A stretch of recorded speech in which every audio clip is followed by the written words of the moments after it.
ये जो खर्राटे हैं इसकी वजह से बहुत प्रॉब्लम होती है, आपको नहीं पता। बहुत से ऐसे लोग हैं मियाँ बीवी एक साथ कमरे में नहीं सोते, वो सिर्फ इस वजह से या तो बीवी की खर्राटे बहुत बुरी हैं या फिर मियाँ के खर्राटे ऐसी हैं जैसे ट्रैक्टर चल रहा हो बाहर। तो ये क्यों होती हैं खर्राटे? खर्राटे की वजह क्या होती है? What is the problem? Snoring या खर्राटे जो हैं ये एक बहुत सीरियस मसला है और इसको सीरियस लेना चाहिए। एक बंदा सोता है और पूरा घर नहीं फिर सोता, नहीं सो सकता। और जो घर वाली है वो तो अल्लाह मियाँ ने स्टेपल की हुई है। हाँ। उस बेचारी ने, अब ये मेल में थोड़ा इंसिडेंस पूरी दुनिया में ज़्यादा है और जो थोड़े ओवर वेट हैं उनमें तो बहुत ही ज़्यादा है। अच्छा, वेट की वजह से जी, भी इसका खर्राटे? डायरेक्टली तल्लक वेट से है और इनएक्टिविटी से है। जो लोग एक्सरसाइज नहीं करते हैं उनमें ये चांस और ज़्यादा हो जाएगा। मतलब खर्राटे जो ज़्यादा वज़न वाले लोग हैं उनको होती है? जी, जिनको ज़्यादा वेट ज़्यादा है, इनएक्टिव हैं, डेली एक्सरसाइज नहीं करते हैं, उनको 90% चांस है कि खर्राटे आते हैं। अच्छा। एक आइडिया के मुताबिक, स्टडी के मुताबिक ये बात सही है कि कभी ना कभी खर्राटे हर किसी ने लिए। जिन दिनों में आपको फ्लू हुआ, गला ख़राब हुआ, नाक बंद हुई, बलगम थी, 1-2 दिन हुआ, आपने खुद ही उसको ठीक किया तो उसके बाद बिल्कुल ठीक हो गया। So it's very normal. लेकिन अक्सर खर्राटे आना, लगातार खर्राटे आना आपकी सेहत के लिए, लाइफ एक्सपेक्टेंसी के लिए, क्वालिटी ऑफ लाइफ के लिए इंतहाई मुज़र है, बुरा है।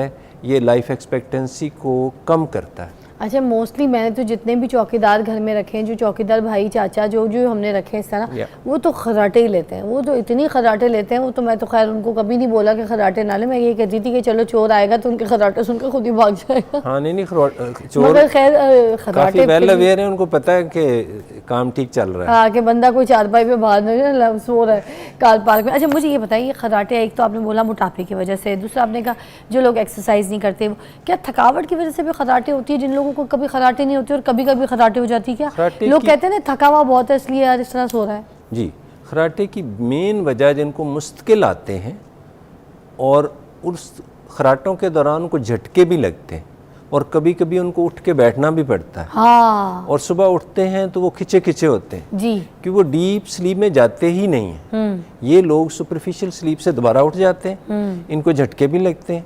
इनको साइंस ने प्रूव किया है कि जो नाइट मेयर्स हैं, काला कुत्ता पीछे भागता है, आप पानी में डूब रहे हैं, आपको को स्ट्रेंगुलेट कर रहा है, ये आप में ऑक्सीजन की 50% कमी आती है बॉडी में, तो पूरा बॉडी फिर झटके लेता है। अच्छा। ताकि आप साइड बदलो, ताकि आपका सांस दोबारा, नेचर हेल्प्स यू। अच्छा। लेकिन 1-2 मिनट के लिए आप, जिसकी भी नोज़ बंद होगी, नाक की हड्डी टेढ़ी है, नाक में पॉलिप हैं, बहुत छोटे बच्चे में एडिनॉइड होते हैं, जो बच्चे फीडर पीते हैं, इसमें ये बहुत आम मसला है। जिनके टॉन्सल बहुत बड़े हैं, बच्चे को खाने पीने में दुश्वारी है, बड़ी एज का बंदा है, उसको 30-40 के बाद ये सिलसिला अक्सर शुरू हो जाता है।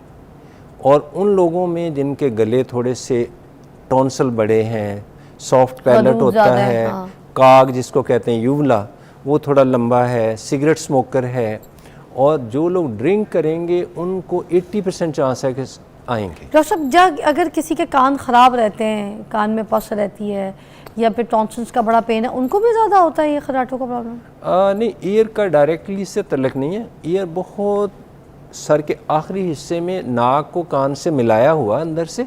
जैसे अब जहाज़ पे सफ़र करें तो आपकी नाक शर्तिया ज़रूरी है, मैंडेटरी है, प्री रिक्विज़िट है कि आपकी नाक बंद नहीं होनी चाहिए।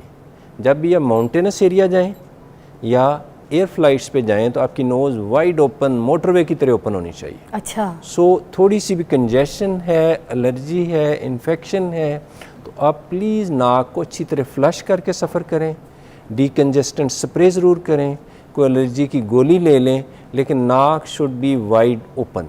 और सफ़र के दौरान हरगिज़ चिल्ड चीज़ें, आइसी चीज़ें, ज़्यादा ठंडी चीज़ें बिल्कुल ना लें। अगर आप लेंगे तो जो ही आप लैंडिंग करेंगे 10% लोगों के कान बंद होंगे और कुछ उसमें से सीधे हॉस्पिटल भी जाएंगे। अच्छा। और वो इतना ईयर एक होता है, साइनस में पेन हो सकती है, कान में पेन हो सकती है, वो एयर ट्रैप हो जाती है, अब नेगेटिव प्रेशर क्रिएट हो जाता है। ठीक है, अब वो नाक का बंद होना नहीं होना चाहिए, नाक खुला होना चाहिए। बिल्कुल अच्छा, खुला एक छोटी सी ब्रेक लेते हैं, उसके बाद जब वापस आएंगे तो हम ये जानेंगे कि कौन सी ऐसी तदाबीर हैं जो हम इस्तेमाल करें जिसकी वजह से हमारे खर्राटे जो हैं वो ख़त्म हो जाए। मुझे खर्राटे नहीं आते, मैं आप लोग के खर्राटे के लिए यहाँ पे शो कर रही हूँ। Take a break.